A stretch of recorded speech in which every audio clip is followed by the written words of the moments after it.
Hey guys, I'm just gonna have this awesome thing playing while I'm talking to you.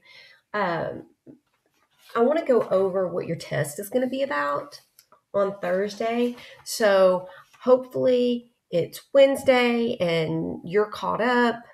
And if not, if you were absent Monday or Tuesday, or your class got behind because of the band concert on Monday, I need you to make sure that you do all of the March 5th assignment first, followed by all of the March 6th assignment, and then this video. Okay, because this video is going to review a little bit about what is on the test and what I'm expecting from you, for you to know, because everyone's going to take the test on Thursday. Okay, caught up or not, unless you have been absent Monday, Tuesday, and Wednesday, you are taking the test on Thursday. That's the instructions that I left for the sub. Because the majority of the test is religion. I say majority, about a third of it is religion. I feel like you should have that studied pretty well. And then, you've got a lot over the ancient stuff that I talked about, and then some of the Middle East when I was there. So starting back with religions, I want you to make sure the page that you took notes from, not the TED Ed video, but the one where I was talking and there was a chart and we talked about the difference between monotheistic and polytheistic and non-theistic when we wrote that down, that page, I pulled a lot of test questions from that page. So you need to know things like Christianity has the most followers of the 5 main world religions. You need to know the difference between what monotheistic, polytheistic, and non-theistic mean.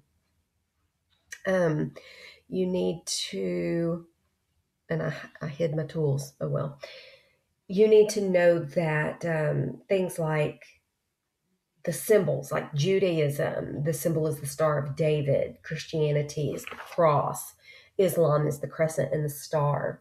You need to know that Hinduism is the world's oldest religion, that Allah is God for in Islam. You need to know that those buildings, you did that Nearpod over mosques.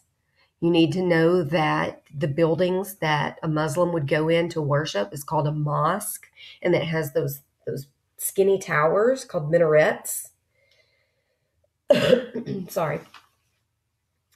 You need to know that Southwest Asia is predominantly Muslim, with the exception of Israel being Jewish. You need to know that Southwest Asia is called the Middle East. Let's see, that it is, I'm going through the papers while you're watching that.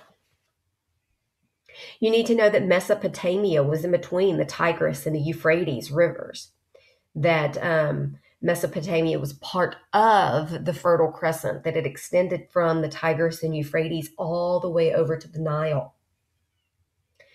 In that World History Studies Weekly, the paper that read kind of like a newspaper,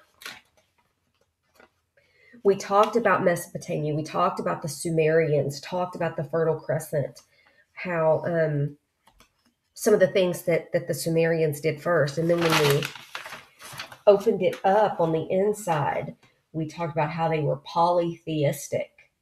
Talked about the Code of Hammurabi, the Hanging Gardens of Babylon by King Nebuchadnezzar, how that the Assyrians built the first library, and that first book, it was a tablet. Remember, they didn't have paper. They had the clay tablets, and they wrote in that that language called cuneiform, and that one of the oldest recorded stories was the Epic of Gilgamesh, and it was written in cuneiform. And the people that could read and write cuneiform were called scribes.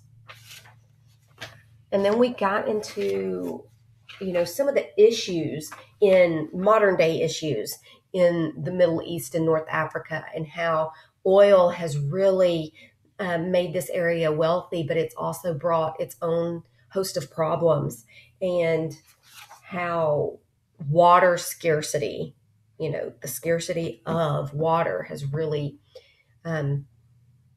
developed where people live in the Middle East and North Africa. That Northern Africa is covered by the Sahara Desert. Egypt has the Nile River, and remember, 95% of Egyptians live within 12 miles of the Nile River. The Suez Canal is that man-made canal that connects the Mediterranean Sea to the Red Sea, and it's really helped with trade and transportation through that area. So I think if you study the notes, starting with religion and ending up with the last ones we did over North Africa, if you really study those and you study what I highlighted, because, when I made the test, I looked at what I highlighted because I told you that was going to be the most important stuff. Really study those notes. I know I used the textbook the last 2 lectures, but you also have handouts that state a lot of what I said in those videos. All right. So study, study, study. This will be the last major grade for the third 9 weeks. Some of you need a major grade. That is good. So make sure you're studying for this test. After the test, after this video, after the one you're watching right now of me talking, you're going to watch a shorter video, if you have time, over life in North Africa. And then you'll take the test on Thursday.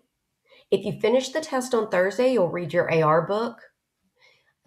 But I've also set aside Friday to test. So don't feel like you have to do all of the tests Thursday.